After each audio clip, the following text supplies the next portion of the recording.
whenever you would like. What's up, my movie misfits, and welcome back to the Koffin Click, your weekly horror review show that digs up the movies your sanity tried to bury. As always, I'm Jeff, and I'm here with... Juan. Justin, how you guys doing this evening? And we're here to guide you through the creepy, the campy, and the catastrophically bad. So grab your snacks, drinks, birthday cake, and brace yourself. Or don't. If you like what we do here and you want to support us, we have 2 t-shirts on prowrestlingtees.com/the Koffin Click podcast. Also, I want one. Then order it. That's all you gotta do. Yep. They're both really dope. Yeah.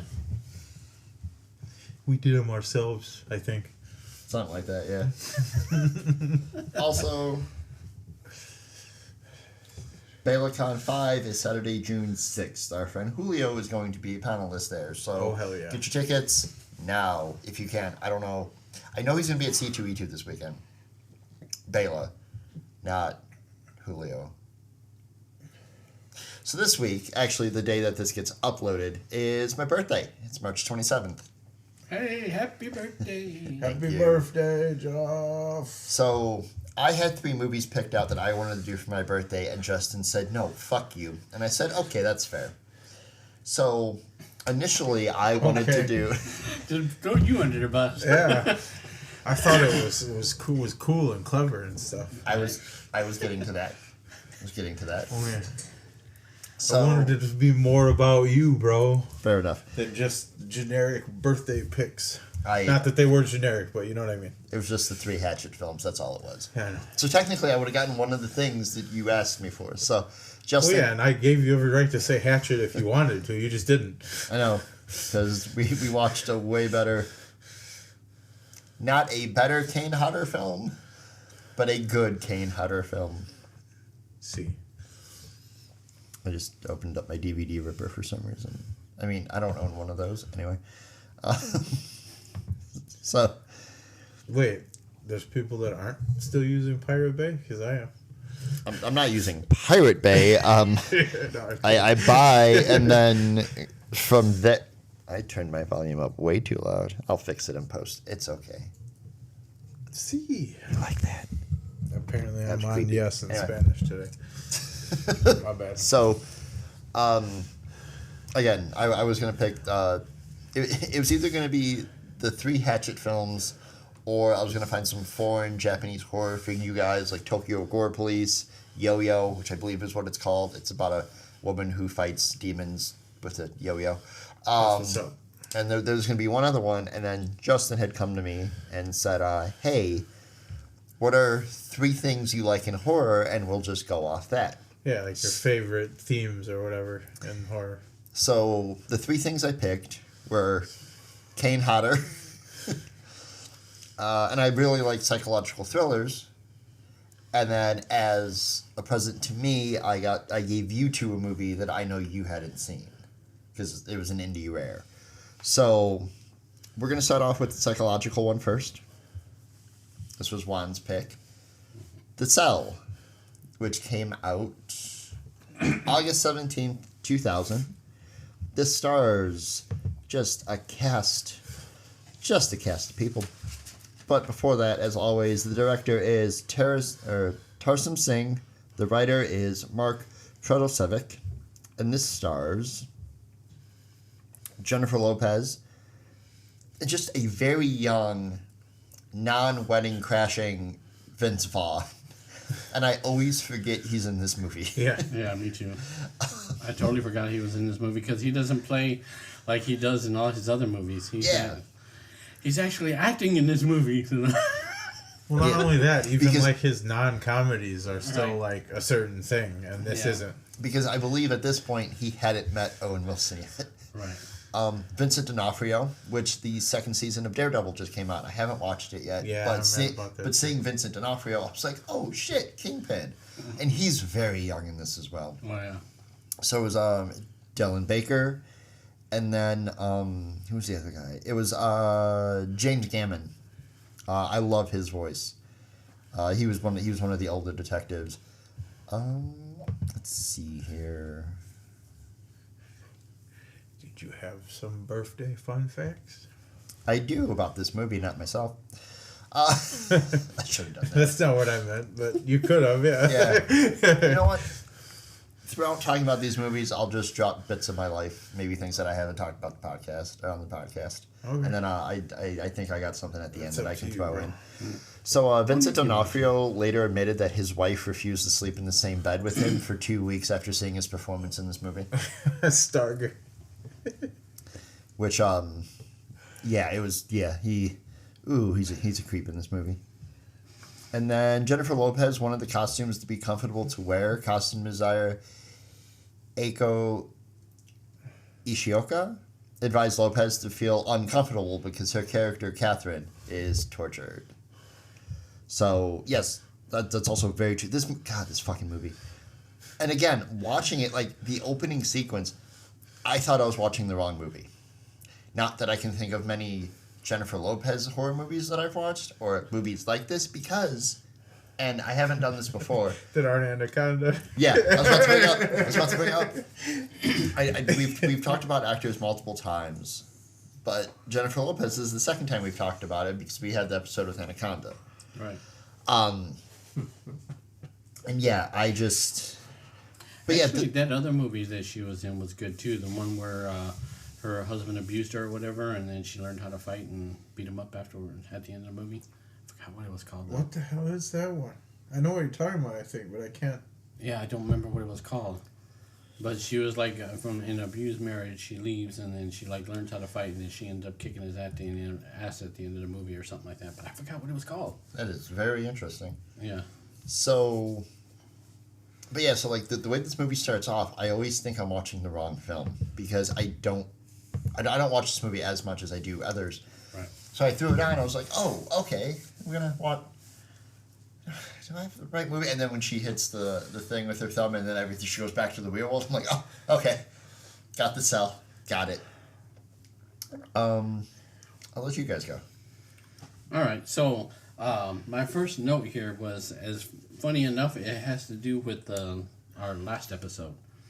So when we were watching The Collector, I was thinking to myself, the scene where he's up against the wall and he has the fish hooks in his back. Yep. I'm like, damn, I remember another movie where I seen fish hooks or hooks, somebody hooked up like that. And I was thinking to myself, I was like, what was the movie?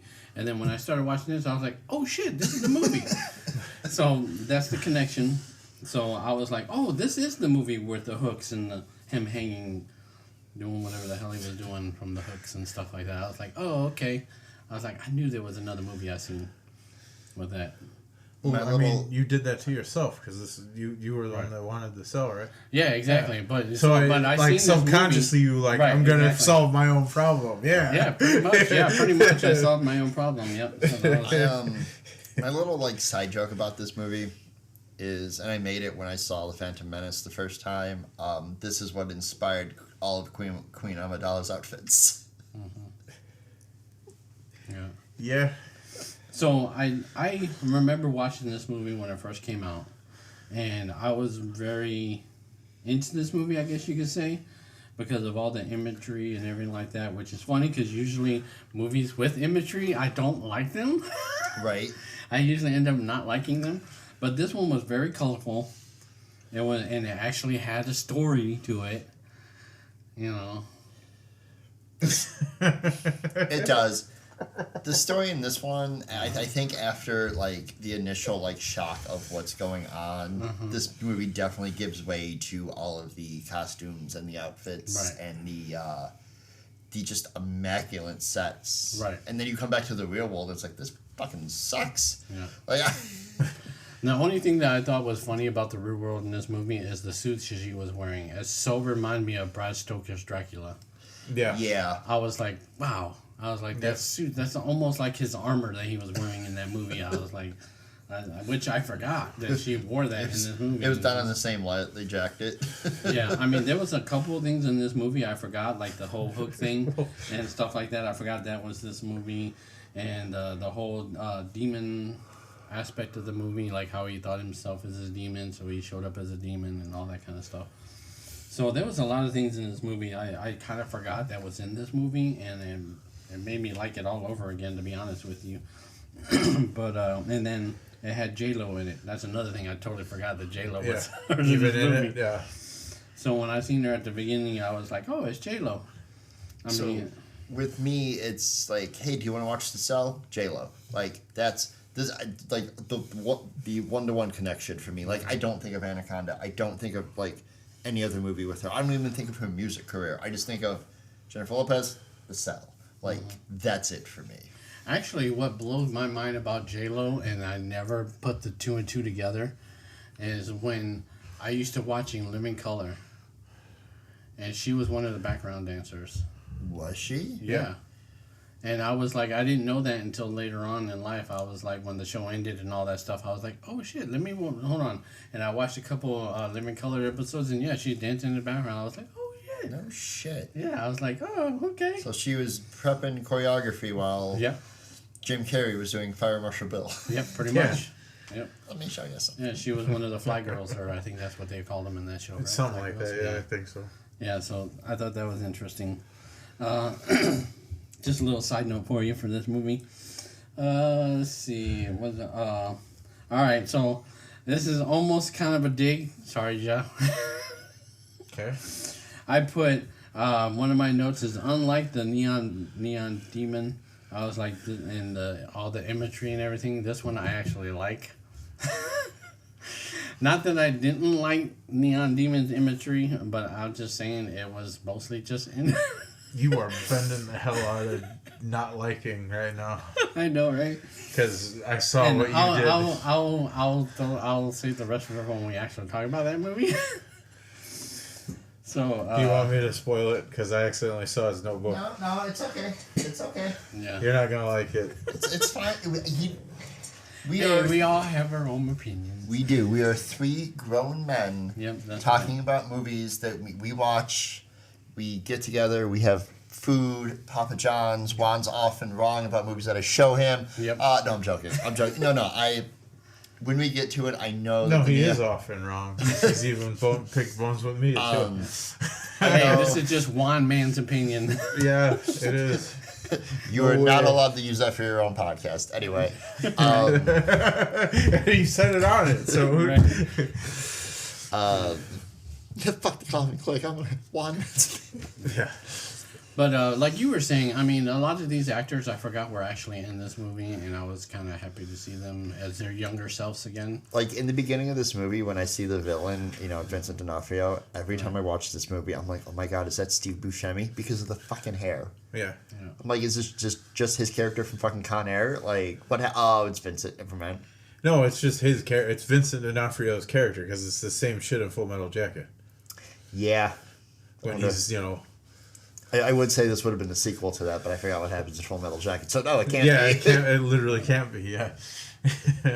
Oh, and the kid at the beginning, too, all the scary faces and stuff like that, I made a note of that. I was like, oh, yeah, all his scary faces and all that stuff, and I was like, And I think with the costumes and everything else for this movie take the forefront, this movie still holds up today. Yeah. I would say so. Like, even special effects visually, wise, definitely. Definitely not like our next movie. Right. Visually, it still holds up today. Yeah. He said imagery like 7 times, and that stuff does still hold up today, yeah. Yeah. All right. Justin? Yeah, so this is a good movie. I'm not going to dispute that. But I can't help but see inspirations and also slightly direct rips. So all of those dream sequences, whoever was making the dream sequences, they just watched David Lynch's Dune on repeat for a while and then said, hey, let's do this. Probably did, yeah. They got really sci-fi with it, which I don't know if you can consider the Cell sci-fi. Or as they would later change their name, sci-fi. Feces? Whoa. Nice. No, I liked the ending of this movie with all the costumes and everything. They were really dope. Yeah. Some of those costumes were really dope. Except for trying to make Vincent D'Onofrio look like a warped Tim Curry, but kind of Lady Gaga before Lady Gaga. Yeah, that too. This probably directly inspired her too. Yeah. I'm gonna watch the But, Cell. Oh my god. Speaking of inspirations, can we talk about how Christopher Nolan just got bored one day and said, I can change this and call it Inception. He said, nah. You want to make a movie about dreams? This is a dream. Yeah. And Like then Requiem? somehow came around with Yeah, dream within a dream within a dream. Right. When that's literally just the Cell is that before that. Yeah. And I will definitely, no, I definitely agree. I definitely will give the Cell as a kind of a marker in this genre. like a to push the forerunner envelope. / proto dream intense movie, or the dream within a dream concept, or whatever you So want to this call came it. out even before Lawnmower Man, didn't it? Like with the whole cyber universe type of thing. That's when this movie I'm first pretty started sure. becoming a thing. Really good question. Right. Because I think this is the first movie I've ever seen where they talked about cyber universe and all that kind of stuff. See, I was way ahead of my time with like the cyber universe because I used to watch this really dope ass show on Cartoon Network called Johnny Quest. Nice. Oh, yeah. Did Uh, Johnny Quest have cyber stuff in it? Reboot. yeah. We'll talk about reboot later. And Oh, then the reboot graphics. cartoon? I Yeah. like the reboot cartoon, yeah. Tron for kids, I guess. Yeah. Actually, no. Lawnmower Man came out March 6, 1992. Yeah, I was gonna say. I Oh, think so it came Lawnmower out Man before? was before. Yeah. Oh, okay. Almost a decade beforehand. Oh, okay. So you want to get into the ratings and the kill Yeah. count? Yep. So you want to do the kill count first, or you want to do your rating first? You can do the kill count. Okay, so the kill count is 13 kills. There's 8 women, 4 men, and 1 bird. Fair enough. Yeah. I mean, did I like misinterpret part of that? He was like live taxidermying the damn bird, wasn't he? Yeah. Yeah. Poor Like Tweety. the damn thing was alive and he was attempting to taxidermy it. Yeah. I'm gonna stuff it one way or another.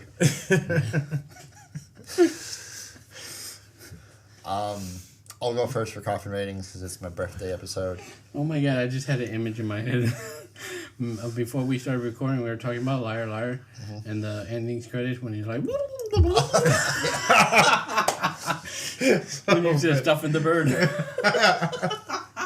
The fact that my client has been stuffed more than Seattle Sloot, irrelevant. Right. Bad, baby, bad. Oh, she lied about her age. Why would she do that? Right. Jennifer Tilly was so good in that movie. Yeah. Yeah. My Koffin rating for The Cell. I'm thinking about the other 2 movies we have. I'm gonna say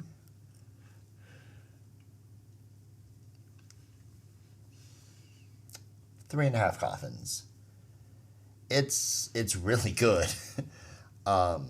But this is one of those movies that I watch like once a year.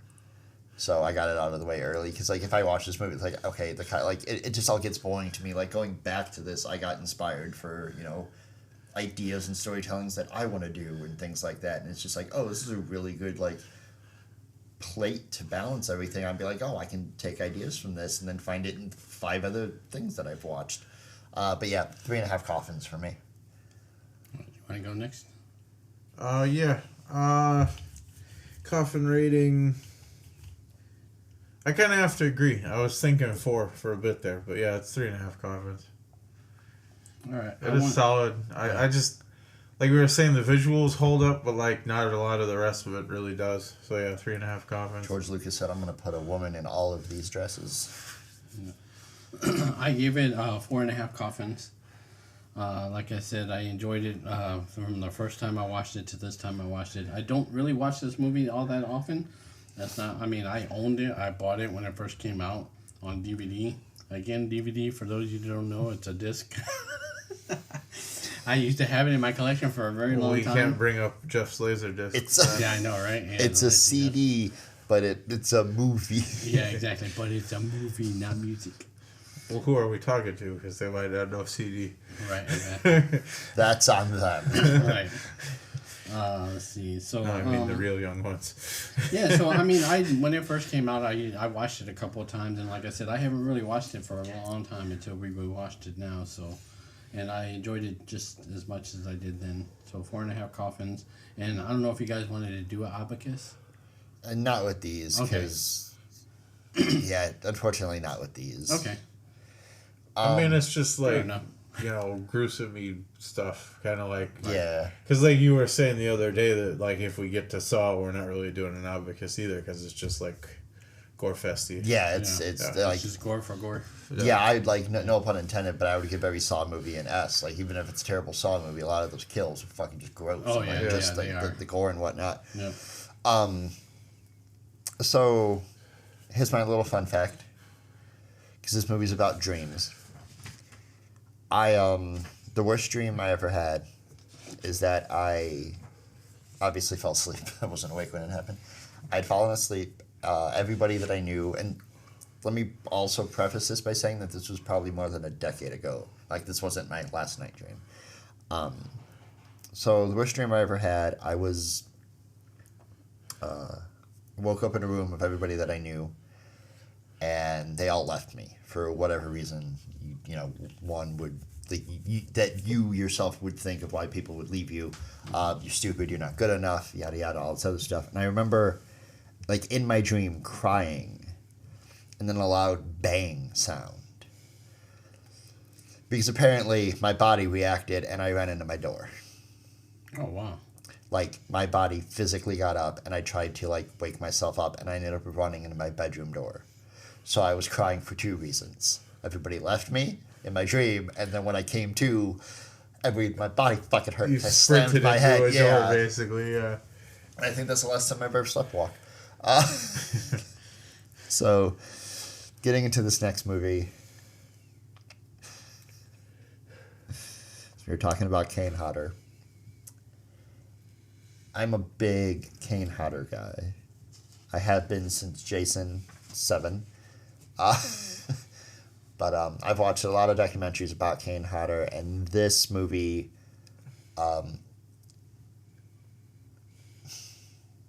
actually means something to me. And I'm not being a dickhead, like, I'm not being sarcastic, I'm serious. Jason 10 came out, or Jason X for you cool kids, came out April 26, 2002. This movie was directed by James Isaac. Its writers are Todd Farmer and Victor Miller. And stars some very interesting people. So obviously you have Kane Hodder as Jason, and then for 20 minutes at the end of this movie, Uber Jason. Lexa Doig as Rowan, the forever frozen girl. Yeah. And something I had forgotten about this, and I watched this movie quite a lot. For a little bit in the beginning, before Jason goes to space, that was David Cronenberg who died. He said the only way that he would want to be in the movie, or that the only way that he would be in the movie, is if he got to die. Yeah. So Jason killed David Cronenberg in a very gruesome ass way. Mm-hmm. So also the guy who gets his head cut off and it starts rolling, that is Todd Farmer, I believe one of the writers of this. I just said it a little bit ago. Sorry, one of the writers of this movie. So my feelings on Jason X is that I used to like Jason Takes Manhattan. Oh, yeah. Because it was a different story for me, for him. I'm like, okay. And plus, like, it's just a crazy-ass movie that Jason went to the big city instead of fucking killing people. But when Jason Goes to Space came out, and I saw it, this movie makes Jason Takes Manhattan look like a fucking masterpiece. Because there is so much shit in this movie that is just dumb, that doesn't work, that just, it's not, like, it's very out of its element because it is Jason going to space, which is a sentence that nobody should have ever said out loud anywhere. But we did get two really cool things. Uber Jason And we got the sleeping bag kill all over again. Oh yeah, Yeah. that was great. Well, that's why I brought it up too, because I think I like this sleeping bag better because it's literally like a friggin' hologram thing with camper ladies. And oh my like, god, and the two girls are like, do you want to have premarital sex? yeah, they were like doing the breaking the fourth wall shit like way beforehand. Do you want to have premarital sex? Do you want to smoke this marijuana? So while this film was a critical and financial failure in its initial release in theaters, it made more than triple the cost of production in DVD and post-theater sales. Statistically, it is one of the most successful Friday the 13th films. Despite initial negative critical feedback, over time it has become more popular among younger fans of the franchise, mainly for its self-deprecating humor and inventive death scenes. If there was ever a sentence that could sum up my life, it would be that. Also, two other little fun facts about this movie. Jason Voorhees never blinks in this movie. Oh yeah. And this is the first Friday the 13th film in the series to rely on digital effects for death and gore shots. Which it shouldn't have, but whatever. I'll let you guys talk about it before I wrap back around to the movie, but my favorite kill in this movie, that's a lie. I have 3 favorite kills in this movie. So let's just get it out the way now. Best kill in this movie to me is the reboot of the remake of the sleeping bag kill. Just fucking amazing. The second kill that I really enjoy in this movie is probably the best kill in any horror movie ever. You can fight me if you want to, and it is the liquid nitrogen face to the fucking table. Yeah. That was like yes, Mythbusters did the whole thing like that's not how it actually. I don't fucking care. Right. It's Jason in space. It's what would have happened, all right? You didn't have the same liquid nitrogen he had. Yeah, you had special horror liquid nitrogen. It was liquid. It would look liquid nitrogen and evil incarnate. Anyway, the other kill I really like in this movie because it is so stupid, and it just happens out of nowhere, and it's because of gravity. It's when they open his cryo thing and he just falls and his machete cuts that dude's arm off. Like, that is so, like, you opening the fridge and having, like, a pop fall on you. You know, like, something fall on you. Yeah. And, yeah, it's the whole, like, what the fuck is this? Well, the best actual part of that is it just cut off his arm. You think he was dying. Then they do the space magic, and then he gets to kill him again anyway. Yeah. Yeah, actually, you know what? You're absolutely right. That's the best part of it, actually. The dumbest kill in this movie turns around to make Jason Uber Jason because it's the nanobites. Yeah. But I bet you wish. I bet Tony Stark wishes he had those. Nanobots, yeah. Well, actually, that version of it. But yeah, this. I honestly believe that if you're gonna introduce anybody to Jason, you show them 2 movies. The first one in this, nothing else. Yeah. Because you get his origin story. Well, technically, the first one wasn't Jason. You're absolutely right, but it sets him up, though. It sets up his psychotic mom. It sets him up. And all this other stuff. True. And then, because if you watch the first movie, and you watch this, and you get to the sleeping bag kill scene, and it's the 2 girls, they're like, oh, again, you know, we just talked about it, premarital sex and drugs. It's like, okay. And you have the entire Jason timeline in 2 movies. Yeah. And it makes sense. Yeah. Nothing else. He doesn't go to hell. He doesn't take Manhattan. He doesn't fight Freddy.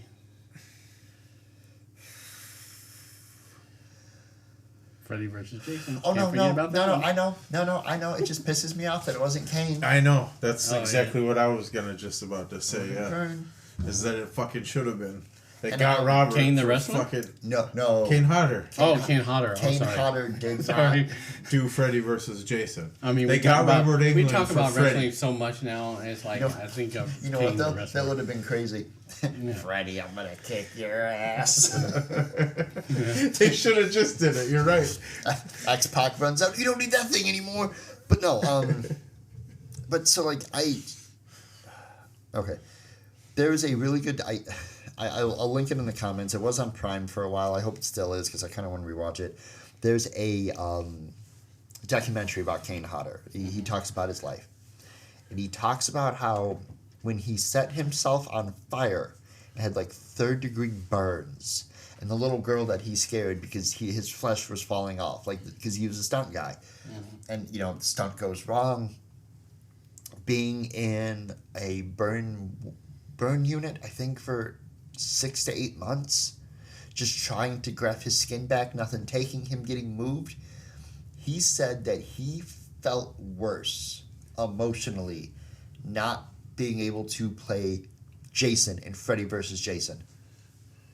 That killed him more setting himself on fire.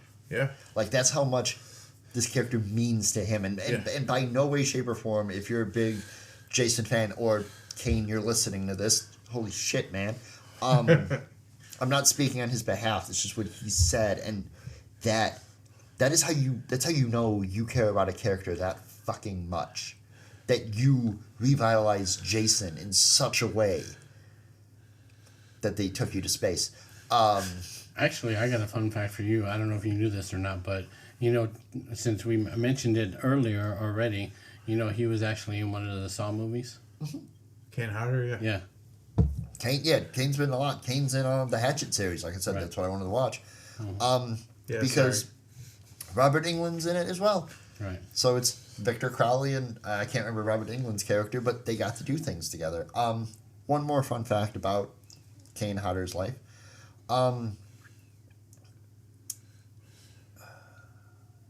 Not Kane Hodder, I'm sorry. I was thinking about Freddy. I'll say, I think I've told that story about Robert Englund. As if I know these people.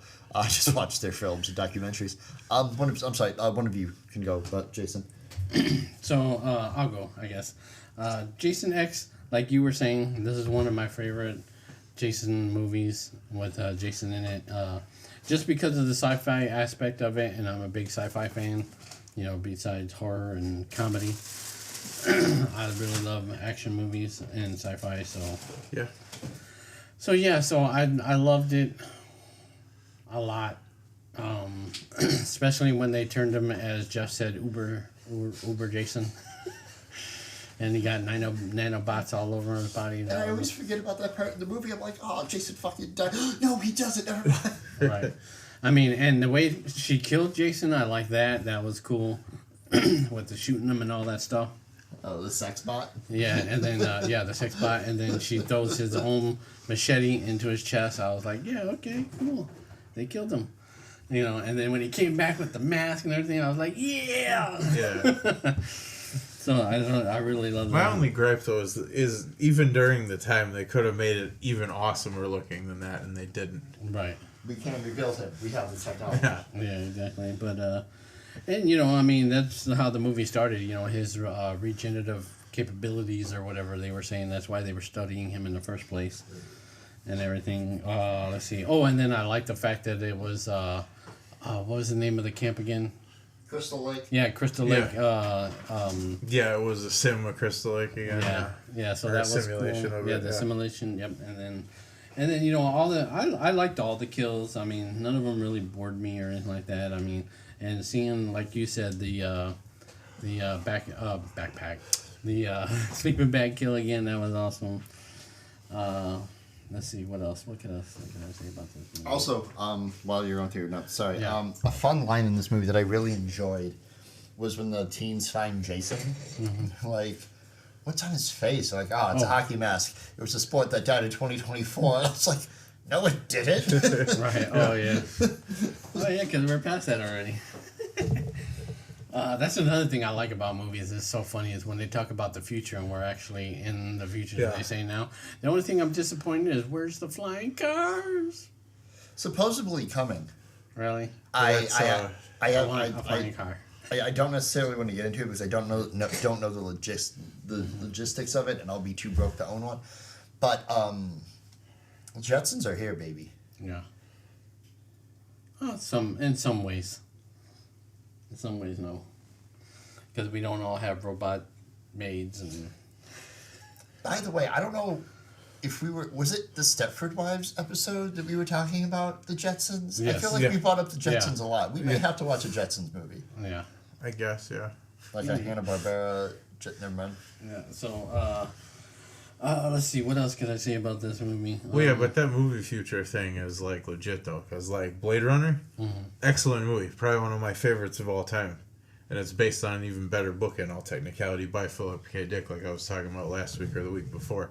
But Blade Runner is set in LA 2019, and we certainly blew the fuck past that, didn't we? Oh yeah. Yes, yes, and thank you to future movies giving us hope that the Cubs were going to win. It was 4 years off, but it's fine. Yeah. I don't know. Like, I didn't really get to write too many notes about this movie. I was just gonna. No, it was a year off, Jeff. Yeah. Because wasn't it 2015? I think so. Yeah. Yeah. Back to the Future 2 is 2015, so it was a year off. Go ahead, Justin. I mean, a lot of No, things sorry, I cut you off. What were you finishing? No, that's okay. I was just gonna say a lot of things that I was gonna talk about. Jeff already talked about. So Sorry. I mean, no, you're good. You're good. But yeah, I mean, we liked a lot of the same things in this movie. So even though I did like the actress that played the sex bot, I don't remember what her name is. Well, she wasn't technically like, that's just what they kept heavily inferring with the crappy dialogue. But she was actually like a environmental analysis robot or android or whatever. Well, she kissed the other guy at the end. No, I know, but they just heavily inferred it with the dialogue. Gave her nipples. Yeah. But he says that she wanted him, which in actual reality, he wanted her to have them because he would have had to update her OS, or her operating system. Yeah. I bet you he wanted to update her OS. Also, by the way,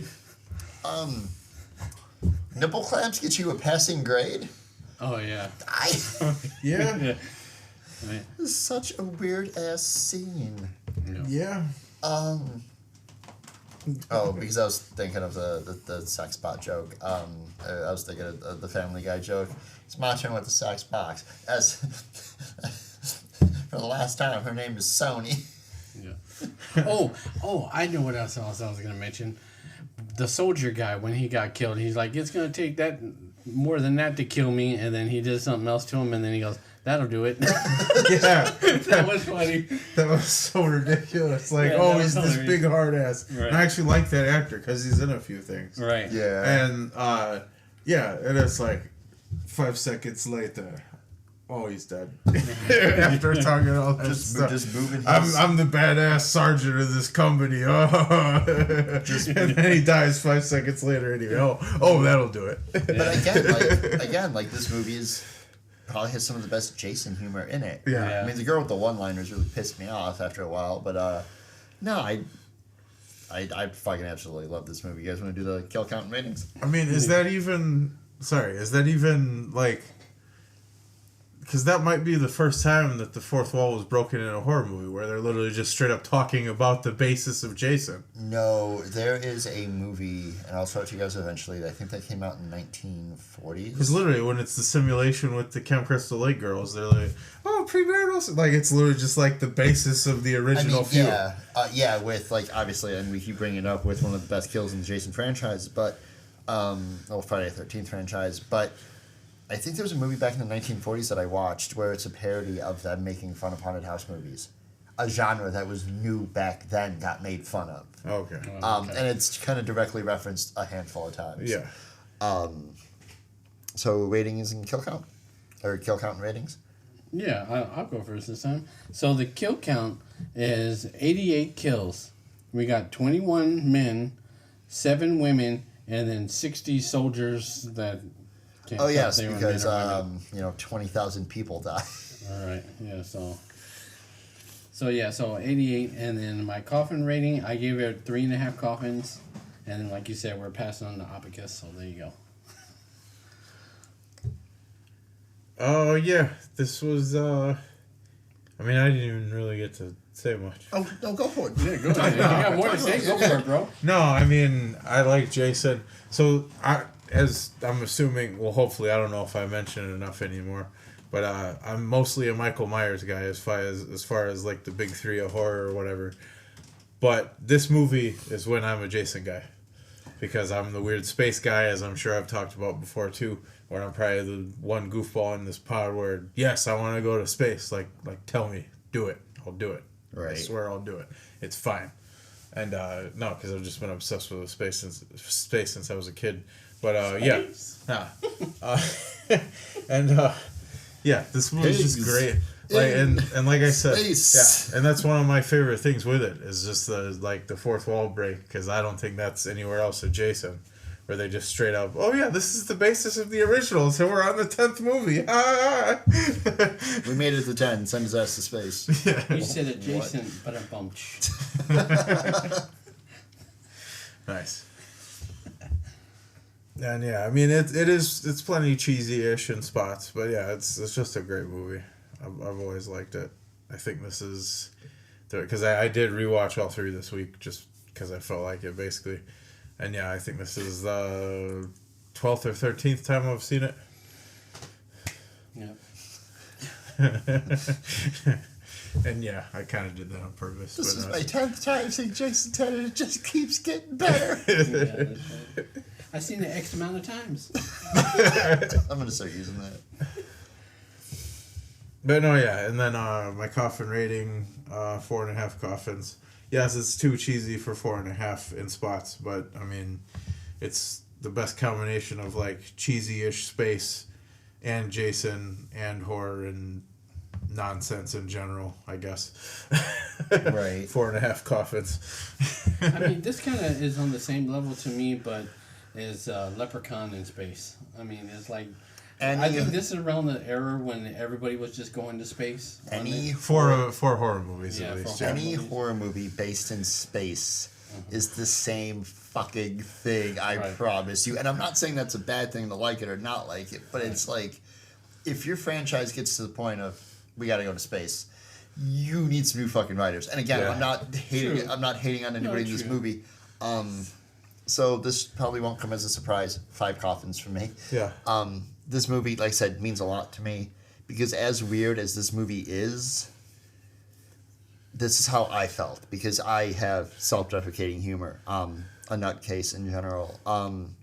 I am, quote unquote, out there with my personality, you know, like sort of been told. So seeing this movie, and like you said, Michael Myers was your guy. I believe yours is Freddy. Mm-hmm. And we talked about this when we did the Big 3 episode of horror, not anime, for our Halloween episode.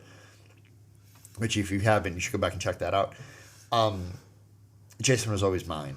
I had so many friends that were, and it was, I honestly, and I can feel comfortable in my older age now saying this, it was the hipster move for me because everybody that I knew liked Michael, liked Freddy, and I was just like, this dude wears a hockey mask and fucking kills people. Like, y'all have fun. Like, this, I saw somebody wearing a Jason, like a Voorhees hockey jersey. Like, Myers ain't got that shit. Freddy ain't got that. I ain't wearing a sweater or a jumpsuit. Fuck the two of you. Not you two in general. But just like, no, like, Jason's always been my guy. And I got really excited. And then I was like, oh my God, he's going to space. Like Justin, I'm a space guy. I love Star Wars. I love Star Trek, Battlestar Galactica, Firefly, you know, all these other shows. And then this was the wrong answer of how you go to space. So anyway, so for the last movie. I still, sorry, it still sticks in my brain. Oh yeah, we're gonna go to this Solaris base. They just barely graze it and crash into it, and the whole damn thing explodes. Like, oh, so 20,000 people or whatever are in this damn space station. Yeah, and somehow one tiny ship graze crash kills the whole thing. I was like, fuck yeah, let's go. They had a budget, and they fucking went heavy on it. All right. So this last movie, apparently that Juan hated, it's called The Neon Demon.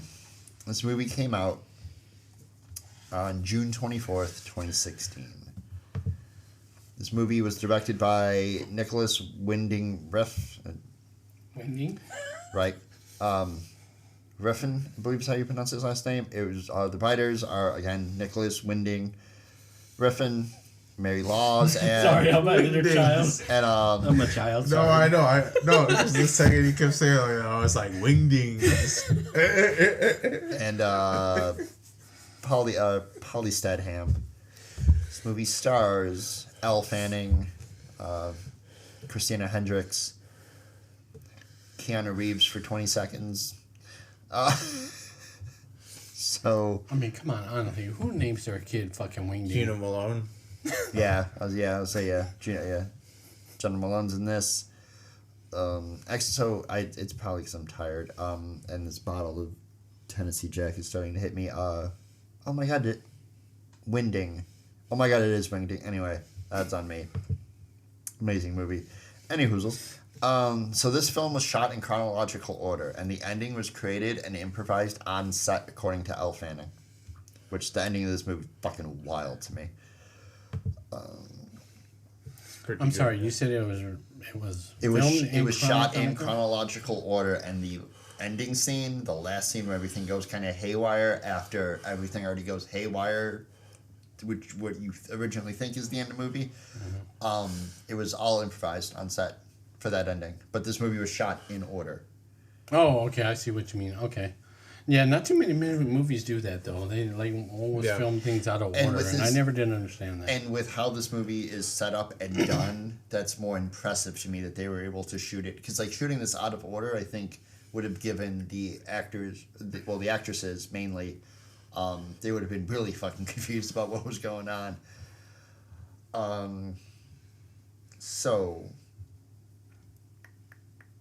Actually, while you do that, real funny side note is that's one thing about movies that when I was younger, I didn't quite get until I was older. Is because movies how they change hairstyles and stuff like that or whatever. Like say a movie it starts off they're clean shaven and then they have a beard at the end of the movie or something like that, or vice versa. And then when they actually film the movie, they gotta have a beard or whatever to film those, because you can't actually wait until someone grows a beard to.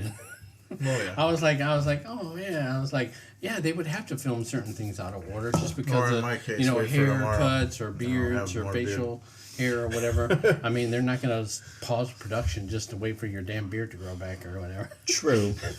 So speaking of which, right. And it's funny that this is how it went for her because of what her character goes through in the movie. Elle Fanning was 16 years old when this film started shooting.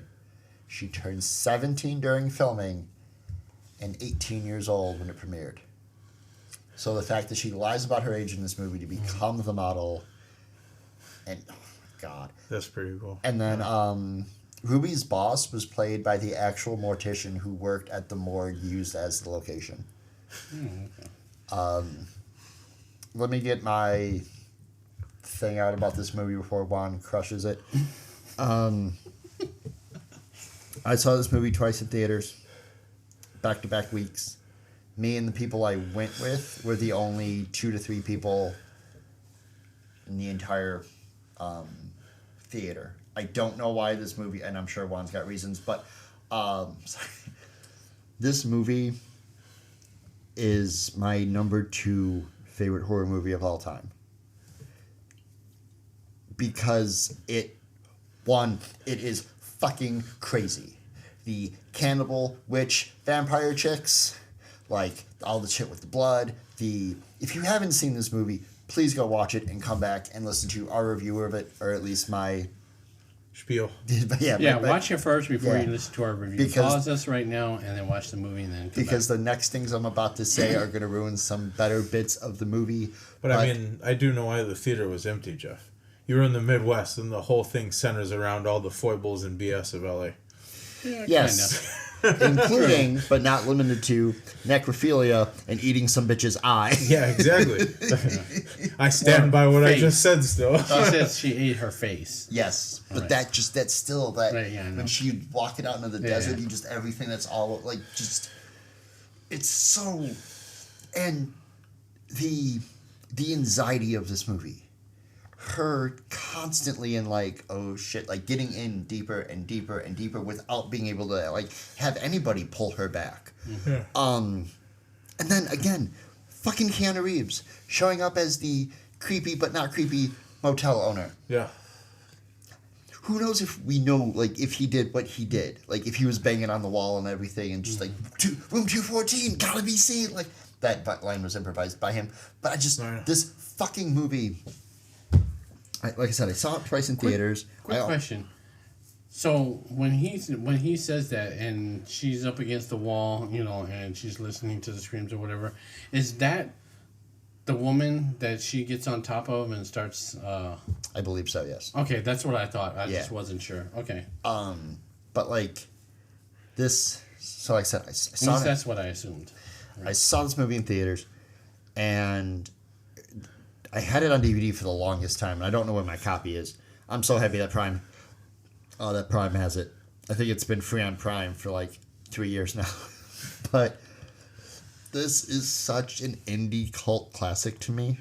Yeah. And I honestly feel like this movie does not get the recognition it deserves because the story that it tells, aside from, or who knows nowadays, could possibly be true about the blood bathing and keeping yourself young and that whole mentality. Is Hollywood is fucking crazy. So I love this movie so fucking much. Yeah, I mean, we could have a whole pod about like LA conspiracy Yeah, things. Black Dahlia murder. Chris Cornell was taken out by the government because he was on to all the Epstein shit way ahead of time. Blah, blah, blah. He didn't kill himself. All that Chester. shit. We could go on forever.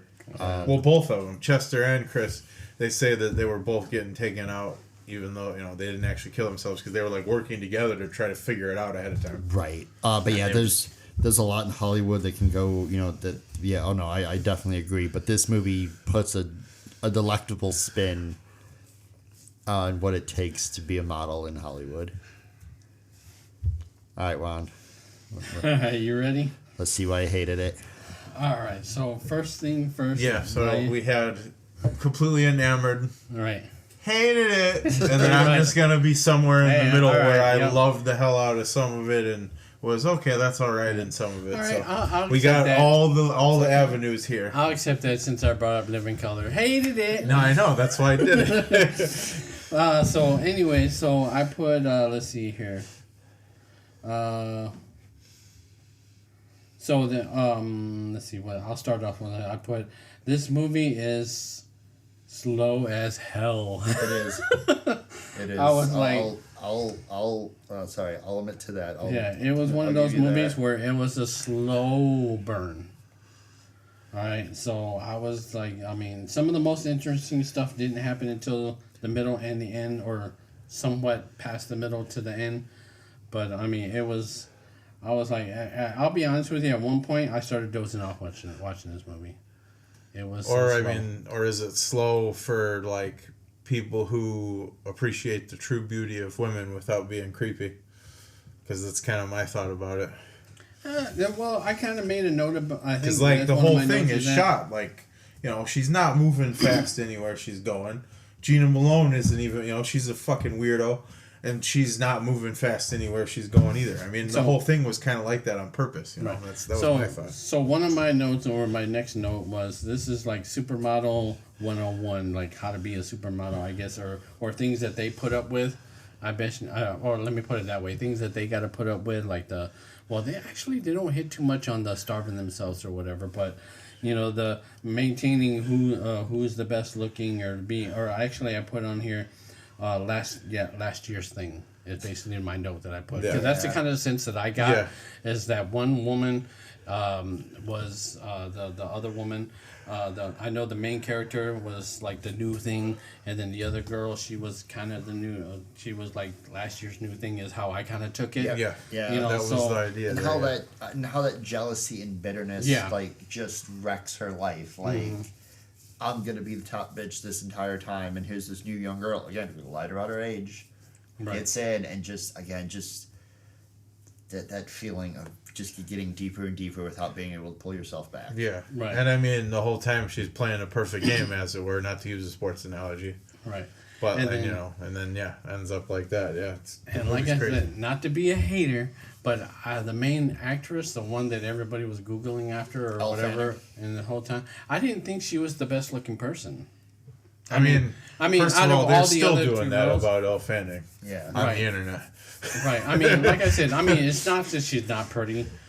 But And this she movie has was 2016, right? So Right. almost a decade now. Well, no, a decade now. Right, They're but- still doing that about Elle Fanning. But to be honest, me personally, I think the woman that was getting jealous and the one that cried, she was a little bit more better looking than her. Slightly, I think. Just personally, me personally, Yeah, I think yeah, she was a little more, better. She was looking more than her. typical model looking, yeah. Right, that's what I'm saying. As far as models go, and what the it thing is, she looked more like that than the other girl. I mean, And, hell, Elle Fanning's in Predator Badlands. Yeah, Yeah, she's awesome in that too. right. And like I said, nothing about Tingley her as an Horror, go actress watch or it. whatever. It's just out of all the supermodels they had in that movie, I didn't think she was the best looking. I mean, she had that innocent thing about her, that innocent look, even though she supposedly said she wasn't innocent or she's not as innocent. Well, I mean, as they she like seemed. lean into that into the whole Right, movie. exactly. That she's from the middle of nowhere somewhere, and both her parents died in the middle of nowhere, and now she came to LA. Right. And then the one thing I did think was kind of interesting, and that was before the shit went down, is when she was on the diving board and she kind of just, to me, almost did a 180, and she's like, I know I'm the shit. Yeah. And like, and she's like, everybody's trying to be like me. I was like, to myself, I'm thinking, you really all that? I mean, you can almost Right. interpret that as like she's sensing the end is coming based on maybe. what all is happening, like with Gina Malone's character and everything. And like, so she's just like doing that to like, come on, you dumb bitches, come get it, basically. Because she's like, basically, yeah, at that point she like snapped and is like, getting tired of it. Like, well, okay, obviously this is gonna work out like I hoped. Now, So come do the thing, I'll do admit, the one thing kind of surprised me is the scene, like you said, when she was, when she first came to the what's it? The morgue, yeah, the morgue. Morgue, there you go, morgue. And she was the makeup person in the morgue. I was like, oh, I actually heard of that before. Makeup people working for funeral make homes it or look whatever. better, I was yeah. like, okay, that Yeah, kinda, like legit, that kinda like goes, pro makeup people Right. also doing the death makeup Yeah, mortician exactly. thing. Yeah, Right. No, 'cause I've I was heard like, of that okay. a lot actually. In Yeah, real I was life. like, okay, that makes sense, and stuff like that. But then when she locked the door and got on the body, I was like, oh, okay. Nobody like, walked she's a in this freak. room at all. Right? Yeah, I was I like, okay. can't explain this. Right, I was like, okay, she's a freak. Yeah. I was thinking to myself, I didn't think she was that freaky, or whatever. But so that kind of surprised me. That's kind of what's cool about Jenna Malone too is, like, how there's like those campy, like, you go on the internet and it like tells you like the main like staples of an actor or whatever. Mm-hmm. That's like Jenna Malone's one, is that she's always doing the freaky thing in Yeah. like all of her movies. Yeah. And also, I guess like the other reason I really like this movie again because of Elle Fanning, her and her sister Dakota voiced two of my two characters in my favorite animated movie of all time, My Neighbor Totoro. Yeah. Her and her sister voiced the sister, legitimately voiced the sisters in the American cast. So, Now, I will tell you one thing, though, even though I know it's not the same girl, but she did remind me a lot of the girl that was in The Walking Dead, the younger sister in The Walking Dead. oh yeah, yeah, that's not her, but I know Yeah, what I you're know, talking but about. yeah, she sings and everything like that. But yeah, I mean, she kind of had similarity look to her, and that's when I first seen her, I was like, oh yeah, she kind of reminds me of that girl from The Walking Dead, the one that played what's her name sister or whatever. But anyway, so that was that note, and then oh yeah, I already mentioned that the makeup lady's a freak, and then let's see. Okay, mentioned that already. Okay, and then the end. I guess towards the end or whatever, like when they were all fighting or whatever, I was I kind of technically didn't see that coming, but then the only thing that didn't make sense to me is how the one lady was soaking in her blood and stuff like that, and then on the other hand, it reminded me of there's an actual, I think she was real life. Person that was in medieval times or probably around that time. I don't know if it's medieval times. She used to kill people and bathe in their blood and stuff like that. She was a royal or And a lot of royals would do it. Yeah, Because exactly. again, they believe that They was the kept best. them, yeah. Like that was the best thing to cleanse. Like you bathed in the blood of your enemies. You Right. soaked up Oh, yeah. their nutrients. It made you better. right. Yeah. I mean, the royalty has done a lot of weird shit, but Oh yeah, yeah, true. But yeah, so I kind of understood where they were going with that. But this movie, to me, it was more like just, like kind of like The Cell. It was just imagery, I can't talk. Imagery. Yes, for just imagery's sake, and then like it was, it was kind of like, I guess, kind of like being in The Cell, where they were just showing you scenes and this and that, and to me, there didn't seem like there was much dialogue or much story. No, because the dialogue in this movie doesn't really stretch all that far. What's in there works for the movie, but this movie again, it's that lifestyle. It's no talking. You're a woman. Mm-hmm. Show your body. Be the model. But the one thing I do like about this movie more so than the other two is the amount of colors. Yeah. Like they just threw the entire color palette at this movie, and it hit fucking everything. So the cinematography in this movie is really done well. So is the lighting. Yeah. So I don't know. Like I said, and other than this movie kind of bored me. It wasn't the ending was better than the whole movie itself, if you ask me. I mean. The ending kind of bites. Like, right. No pun intended, but right. God, and then like when she spit up the eyeball, and then the other lady put it in her mouth. I was like, but she wasn't one of the three, right? The one that put it in her mouth. She was a new lady, right? Yep. Okay, yeah. I was like, and it started that cycle all over again. Right, exactly. I was like, oh, okay. I was like, yeah, that's what I thought. I was like, oh, this is just she's starting to say that. And then the fact that she didn't say anything, I think the thing that made it kind of creepy is she just reaches for the eyeball and pops it in her mouth. I'm like. And then walks back out again. Yeah, exactly. I was doesn't even do anything else. Yeah. Right. I was like, oh, okay. They're cannibal freaking supermodels. All right. Hell yeah. Yeah. So. Okay. This is a good movie. Primary reason. Absolutely effing obsessed with the Blade Runner / Vangelis / Tron / whatever the hell you want to call it soundtrack. Yeah. Every half second of the sounds in this freaking movie was chef's kiss fucking beautiful. Yeah. This is kind of an electronic, like an EDM dream. Yeah.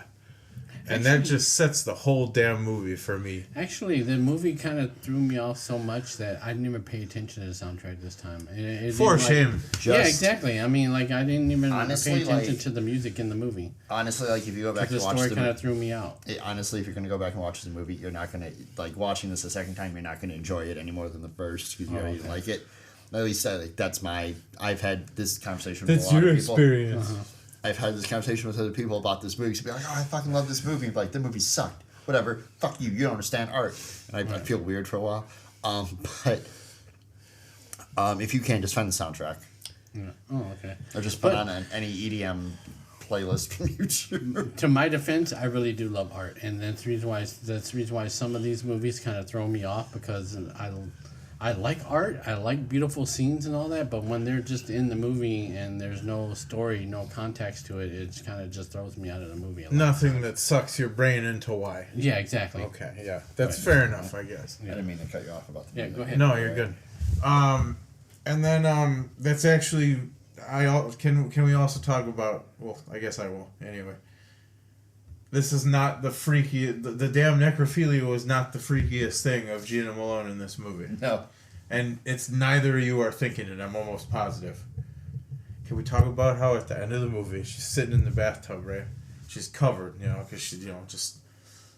soaking in her... bloodbath. Right. Yep. Just like fucking, Gangrel and all that shit. She's in it.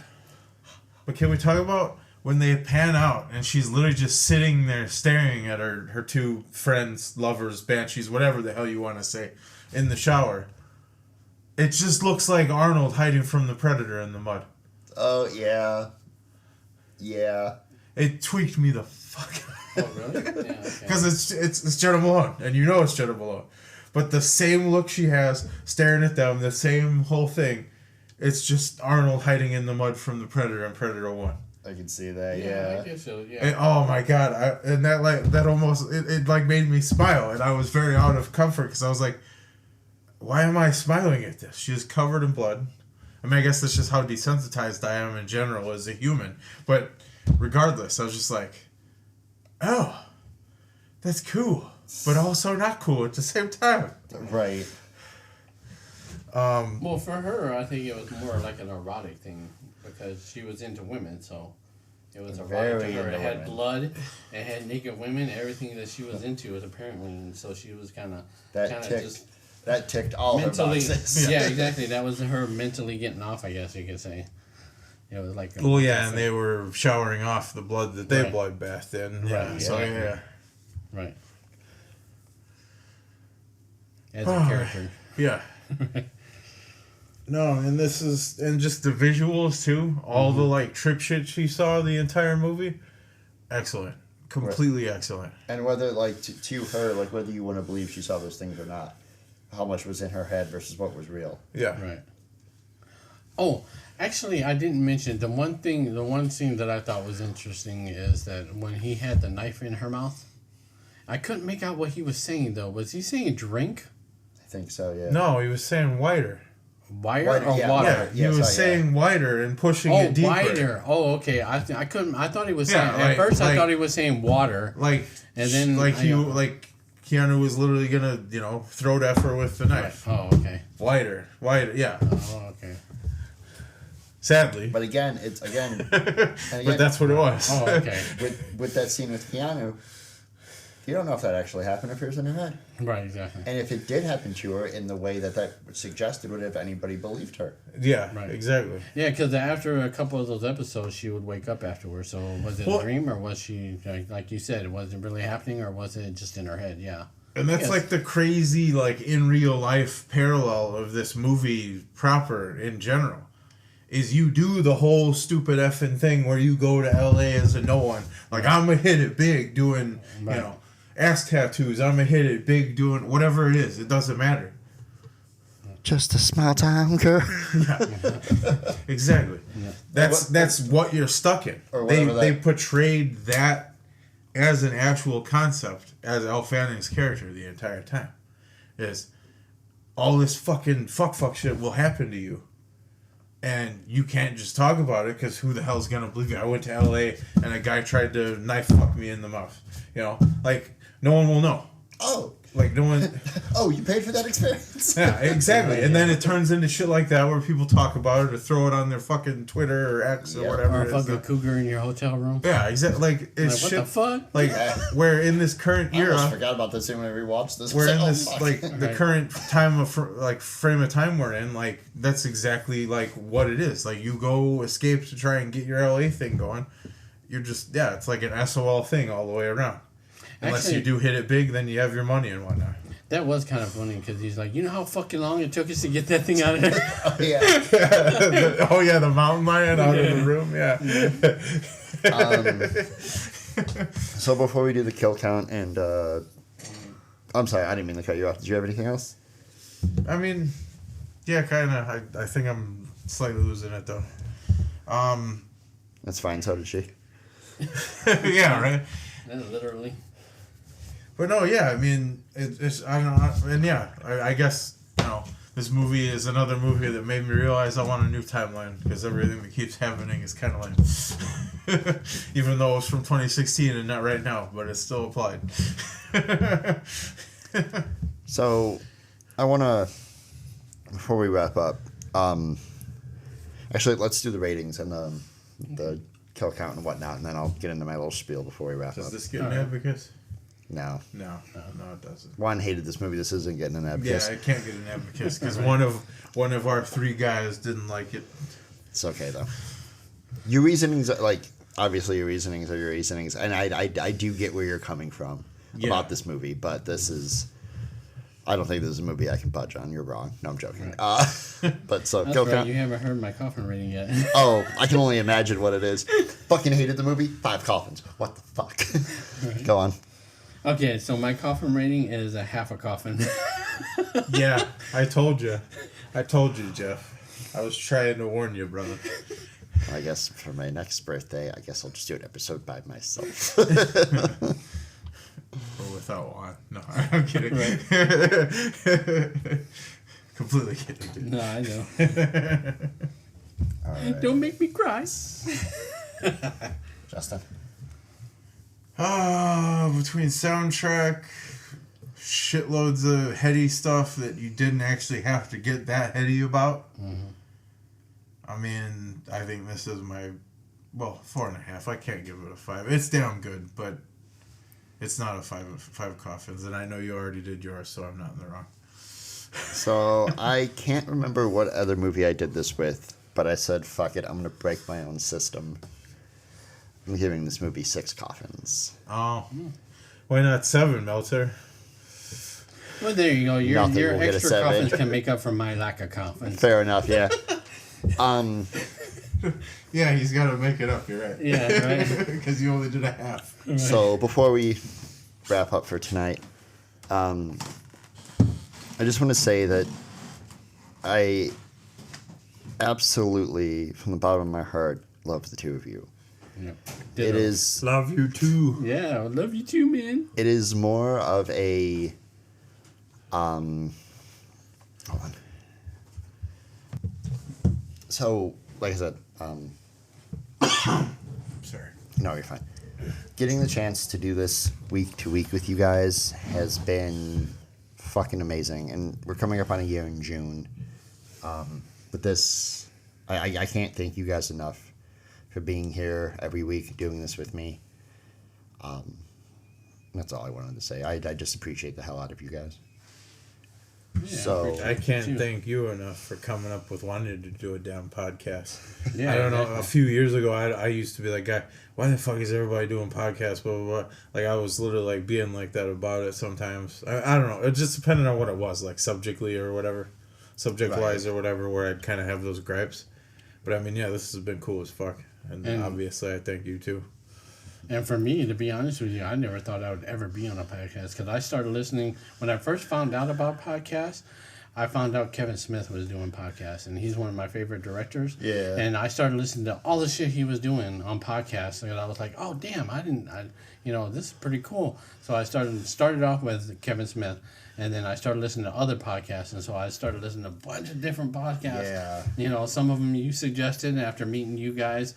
And then I was like, oh, cool, even more shit to listen to because I like listening to audio stuff. So My podcast is primarily about dick jokes. right, so yeah, and then I would never think that I would. And it's funny because one of Kevin Smith's biggest thing is, hey, do a podcast, and I'm like, I would never. What the hell would I talk about? What do I need?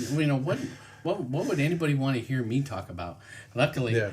Movies, thank God, Right. because I love movies. So, and I'm glad you suggested it. This has been awesome. I've been having so much fun, and I hope we do it a lot longer. Yeah. Oh, hopefully. we're I'm doing having this as long fun. as we can. Yeah, I'm having Hell a yeah. blast. And I wanted to thank you guys for keeping me on and having us do this week in, week out. Yeah. Because I'll definitely admit that I've had projects in the past that I've just given up on because I didn't think they were catching traction at all, and this has definitely it's catching traction. You guys are the reason why I haven't given this up yet. Because Sad part, he wouldn't let himself listen to me yet.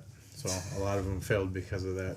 Not to toot my own horn, but it's a little true. no, that's thanks for being me the punch dickhead. That's what I was getting to. I'm just surprised that we have a super fan already. Yeah. So that God bless you, Julio. Yeah, exactly. I mean, I know we mention him a lot, but I mean, I think it's so cool, dude.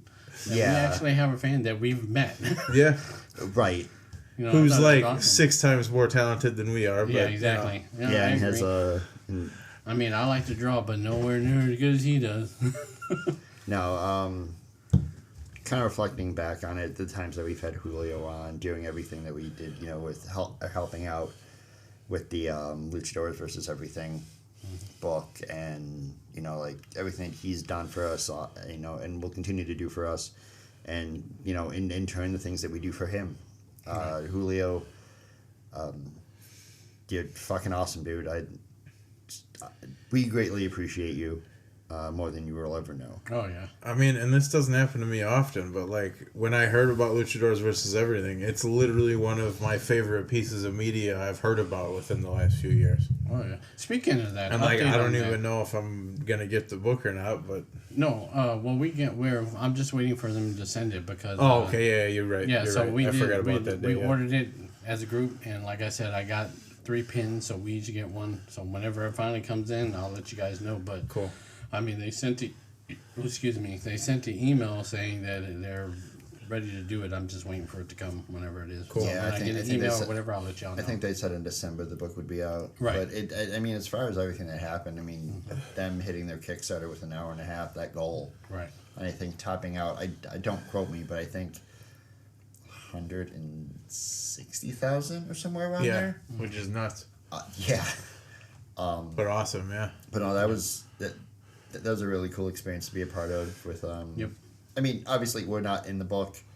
Our name at the Koffin Click podcast will be in the book as a name, as a backer, but being able to just work with those people and just, hey, share this, share that, like that was a really cool experience that I don't think that would have happened if, Well, even what you just said on its own, I mean, I'd sit around when I was younger or whatever, and I never thought I'd be part of something that was contributing to something that was printed into a piece of something. Yeah, You are absolutely right, sir. I had like I did not have that on my life bingo card, and it's freaking awesome that I can say like, yeah, I helped back a thing that I'm like really cool with and I really love, and like I'm printed in there, part of us, obviously. Yeah. As part of us, and yeah, I mean that in itself is really freaking cool and like miracle like in my mind. Yeah. I mean, the only other thing I did that's similar to this is I drew a picture for my father-in-law for one of his books. Because he I guess, became an author, I guess you could say, and his books are on Amazon, but sorry, father-in-law, I never actually read any of them, but because it's not really my thing, but I mean, his stories are not my it's thing. like but, not a subject that you like or right. whatever. Yeah. Actually, you might dig it because he writes a lot about the war, so I don't know. But I'll let him know, and then I'll pass it on to you. And if you're interested, you can. I've hit a really bad rut where life keeps like blurring on me, and life keeps like random life shit keeps getting in the way. Yeah. And I have not read a single novel in a while. And that's literally like part of my freaking character is like reading sci-fi novels, military sci-fi novels. Right. And Well, that's what he's writing. And I just haven't. What, military sci-fi? Yeah. Well, one of them is military sci-fi. Okay. He wrote a book about has to do, I think, with the planes and the rocket ship or whatever, which is the one I did the drawing for. Okay. Or actually, it wasn't really a drawing. It was more like taking two pictures and putting them together. That's kind of what I did for the book because it's about a jet that's connected to a rocket or whatever. Yeah. And I don't know. Like I said, I never read the story, but he told me about it, and I was like, oh, okay, well, I can make that picture for you, and I did it. So Cool. yeah, exactly, basically. I have never had anything close to that. I've always backed and helped people, how I can. Same here. But was there anything else? I don't think there was. Yeah, but as far as creative-wise, it's the only thing I've done creative-wise, so I'm really happy. Like I said, I'm stoked, dude. I'm glad we're doing this. No, I mean, I'm happy about it because I'm mostly creative with machines and building shit. Like, the fact that I'm doing something that's not that, but still creative is just blowing the hell out of my mind on a daily basis. Because, like, I can build, like, a car.